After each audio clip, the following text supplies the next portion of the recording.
Bonjour, bonjour, ravi de te voir ce matin. Alors aujourd'hui, je voudrais t'emmener à comprendre, à savoir que faire pendant qu'on attend.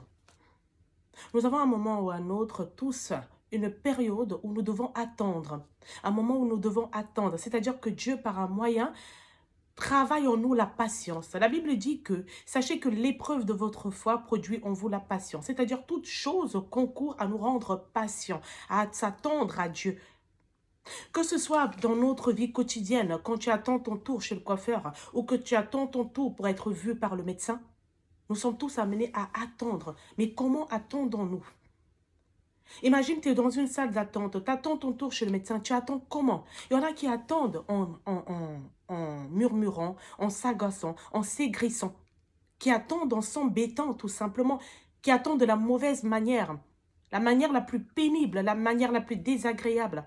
Il y en a qui attendent de la molle manière, c'est-à-dire que il attend son tour chez le médecin, il a peut-être son ordinateur de travail, donc pendant qu'il attend, il travaille.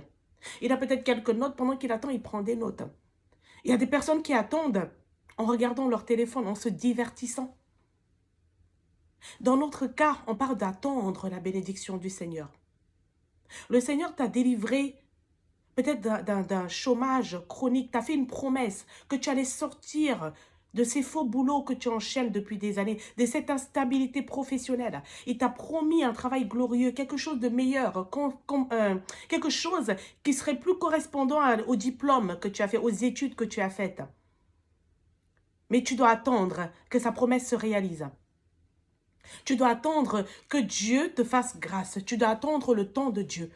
La Bible dit dans un verset, c'est une prophétie dont le temps est fixé. Même si elle tarde à temps là, elle s'accomplira certainement. Le temps est fixé par Dieu, pas par quelqu'un d'autre. C'est-à-dire que tu auras beau t'aigrir, tu auras beau t'agacer, t'agiter, murmurer, ça n'ira pas plus vite que ce que Dieu aura décidé. Ça n'arrivera pas avant le temps que Dieu aura décidé. Pour aujourd'hui, je voudrais t'emmener dans le livre d'Exode. Donc, on se retrouve au chapitre 3 à partir du verset 8.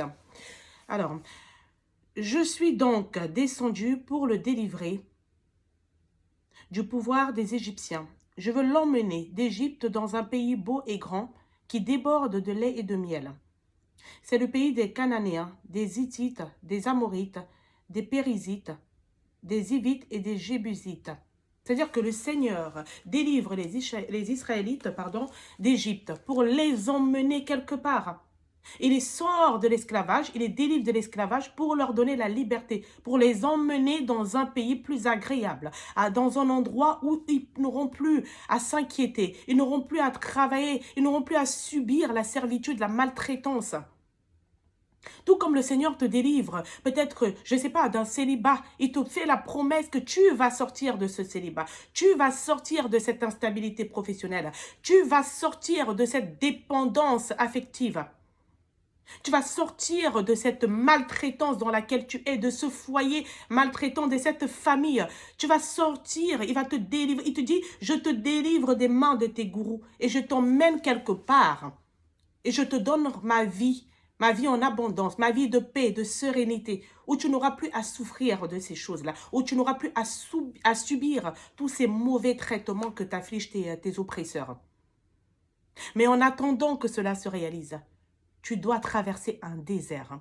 Le désert, c'est la salle d'attente. Et tout entier, tout le monde tout entier est dans un désert.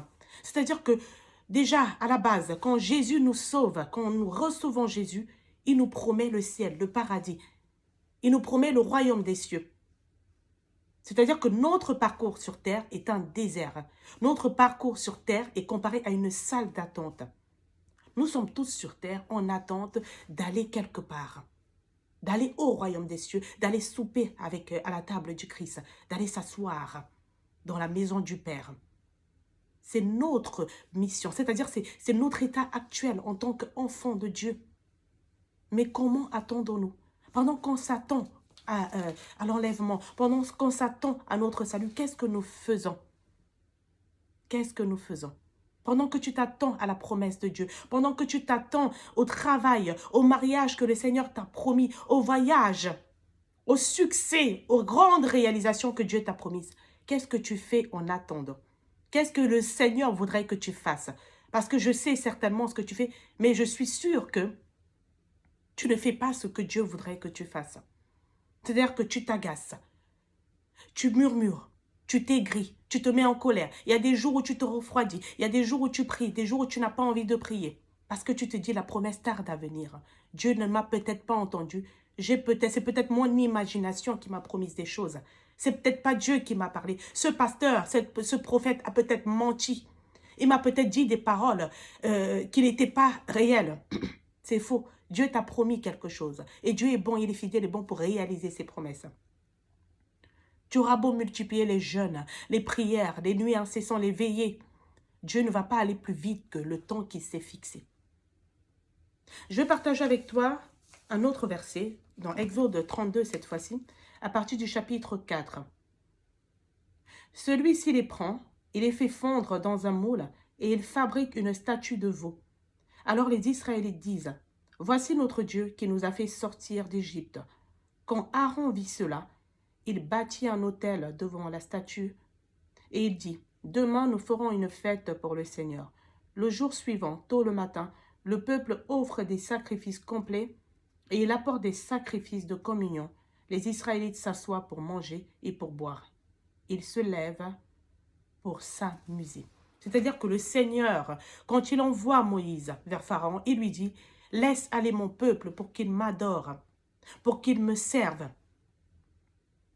C'est la mission que le Seigneur donne au Seigneur Jésus. C'est la mission, c'est le mandat qu'a le Saint-Esprit quand tu le reçois. C'est qu'il te sort, il te délivre de tes oppresseurs pour que tu adores Dieu, pour que tu serves Dieu. C'est-à-dire que ton mandat sur cette terre, c'est adorer Dieu et le servir. C'est la mission première pour laquelle Dieu nous a créés. Et c'est la mission première que Dieu te donne, que le Saint-Esprit te donne, que Jésus te donne une fois qu'il t'a sorti, qu'il t'a délivré de l'oppression. Il te dit, va m'adorer. C'est-à-dire que tu dois adorer Dieu, tu dois le servir avant de recevoir la bénédiction. C'est-à-dire que tu sors de la main de tes oppresseurs, tu es dans un désert où tu es censé adorer Dieu, le louer. Et c'est après cela qui t'emmène vers ton Canaan. Dieu t'a délivré, t'a dit, voilà, je te délivre de ce chômage chronique, de cette vie de souffrance, de ce célibat chronique. Depuis des années, tu luttes, tu vas de relation en relation parce que tu cherches l'amour, tu cherches ta côte, tu cherches ton âme sœur. Et c'est vrai, il y a beaucoup de personnes qui se disent, voilà, le mariage n'est pas une bénédiction, le mariage c'est une bénédiction. C'est une grâce que seul Dieu accorde parce qu'il y a beaucoup de mauvais mariages. Il y a des mariages, c'est-à-dire que par le mariage, tu peux soit vivre, soit mourir. Le mariage, c'est quelque chose de vraiment, ça peut être aussi bien que dangereux.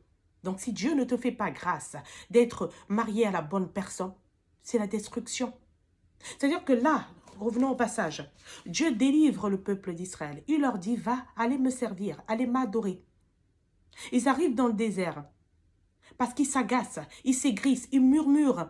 Qu'est-ce qu'il fait Aaron? Il leur fait une statue, il leur fait un veau d'or. Et c'est ce que nous faisons tous. C'est-à-dire que Dieu te promet le mari idéal, selon son cœur, selon ses désirs. Le mari qui saura être ta moitié, qui saura t'aider à accomplir ta destinée sur cette terre. Pendant ton temps d'attente, le diable qui est conscient de la bénédiction qui t'attend, qui est conscient de la promesse, qui est au courant de la promesse que Dieu t'a faite, t'envoie quelqu'un, t'envoie un homme ou une femme. La personne correspond plus ou moins à tes attentes, mais tu sais au fond de toi, c'est-à-dire que l'Esprit de Dieu en toi te dit, te montre des signes, comme quoi ce n'est pas la bonne personne, ce n'est pas cette personne que je t'ai destinée, cette personne, il y a des failles. Ma bénédiction, la Bible dit, la bénédiction de l'Éternel ne se fait suivre, il ne la fait suivre d'aucun chagrin, mais dans cette bénédiction que tu penses être de Dieu, tu vois des petites failles, tu vois des petites choses qui ne te plaisent pas, qui ne te convainquent pas. Au fond de toi, quand tu rentres au plus profond de toi, tu sais que ce n'est pas Dieu qui t'a béni, qui t'a donné cette bénédiction. Tu sais que ce n'est pas Dieu. C'est-à-dire que ce mari ne correspond pas, ou cette femme ne correspond pas parfaitement à tes attentes. Ce travail ne correspond pas parfaitement à tes attentes. Ce lieu où tu es allé emménager, ce pays où tu es allé, ne correspond pas parfaitement à tes attentes. Mais tu l'adores quand même. Tu l'adores quand même. C'est ça le veau d'or. C'est ça le faux Dieu que tu t'es érigé dans ton cœur. C'est cette chose que tu adores, bien qu'au fond de toi, bien que l'Esprit de Dieu te dit tous les jours, non, tu vaux mieux que ça. J'ai plus que ça pour toi. Mais tu continues de l'adorer. Et c'est en ça que tu pèches. C'est en ça que tu n'es pas dans la volonté de Dieu. Et c'est comme ça que tu retardes ta bénédiction, la véritable bénédiction qui vient de Dieu. Je voudrais que tu te réveilles maintenant, que tu sortes de ce rêve mauvais dans lequel tu es. Que tu arrêtes de te mentir, que tu sois vrai avec toi-même. Que tu te débarrasses de ce veau d'or qui est dans ta vie, qui te perd le temps, qui te détourne, qui te distrait. Vous savez, il y a un moment où j'étais en recherche de mariage. Et aussitôt que j'ai prié, que j'ai fait, enfin, comme on dit, le petit travail qu'il y avait à faire, que j'ai exprimé ce besoin à Dieu, quelqu'un se présente devant moi. Bon, au fur et à mesure, tu chemines avec la personne et tu te rends compte qu'il y a des choses qui ne vont pas. Tu essaies de forcer, de prier pour la personne, de changer la personne. Parce qu'une vérité, c'est que la personne qui vient de Dieu, tu n'as pas besoin de prier pour que la personne change. Non, le Seigneur l'a déjà fabriqué, il l'a déjà formaté dans le secret pour que la personne corresponde à tes attentes. Pour que la personne corresponde à sa volonté, au mari, à la femme parfaite selon lui, Dieu. C'est-à-dire que ta bénédiction n'arrive pas avec des inquiétudes, avec des angoisses, avec des questionnements, avec des... Parce que la Bible, le Seigneur ne veut pas que tu t'inquiètes. Quand Dieu dit « ne vous inquiétez de rien », ça veut dire que lui, Dieu, prend la responsabilité de te bénir de façon à ce que tu ne sois pas inquiet de la bénédiction. Mais quand ta bénédiction commence à ressembler à un cadeau empoisonné, c'est l'ennemi qui permet cela pour que toi, tu t'aigrisses contre Dieu, pour que tu doutes de la puissance de Dieu, pour que tu doutes de ses promesses, pour que tu doutes du fait que Dieu est bon, qu'il est capable de te donner de bonnes choses. C'est pourquoi je vais prier avec toi aujourd'hui. J'aurais t'emmener à prendre conscience de ça, à te débarrasser de ce veau d'or qui est dans ta vie, de ce mari, cette femme, cette personne qui est dans ta vie qui te cause plus de soucis qu'autre chose. Parce que il faut savoir que le veau d'or va te créer plus d'ennuis qu'autre chose. Le veau d'or va non seulement te détourner de la volonté parfaite de Dieu, t'emmener à te distraire, te divertir. C'est-à-dire que au lieu que tu te concentres sur le service à Dieu, sur l'adoration, parce que quelque chose qui t'agace, qui t'aigrit, qui ne te rend pas heureux, qui ne te donne pas la paix, tu ne peux pas adorer Dieu si tu n'as pas le cœur en paix, si tu n'as pas le cœur joyeux. Tu ne peux pas adorer Dieu si tu n'as pas la paix dans le cœur, si tu n'es pas amoureuse de Dieu ou amoureux de Dieu. Le but de l'ennemi, c'est de t'emmener à être inquiet tout le temps, à t'angoisser tout le temps, à vivre en permanence dans la peur, dans le doute, dans l'angoisse.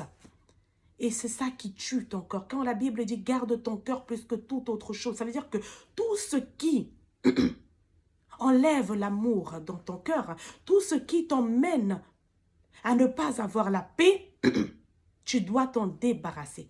C'est ce que je voudrais que tu fasses aujourd'hui. Je prie le Seigneur qui t'aide à mettre le doigt, à mettre la lumière sur tous les veaux d'or que tu as toi-même élevés dans ta vie et que le Seigneur t'aide à t'en débarrasser. Tu peux encore demander pardon au Seigneur.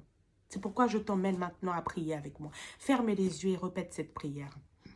Père éternel, je bénis ton nom. Je te dis merci pour ce message.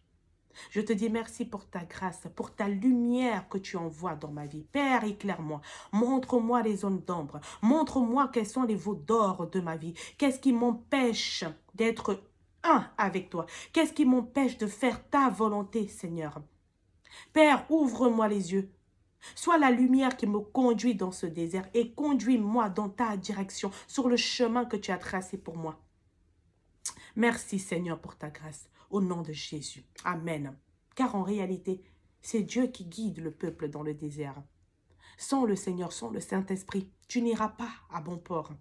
Sans le Saint-Esprit, tu ne pourras pas atteindre ton Canaan. Et bonne nouvelle, une fois que tu es dans la volonté de Dieu, que tu sers Dieu, que tu l'adores comme lui le veut, la bénédiction n'est qu'un acquis. La bénédiction est un acquis. C'est-à-dire que tu n'auras pas besoin de prier jour et nuit pour rentrer en possession des choses que Dieu t'a promises. La seule chose que le Seigneur attend de toi, c'est de faire sa volonté, l'adorer, le servir.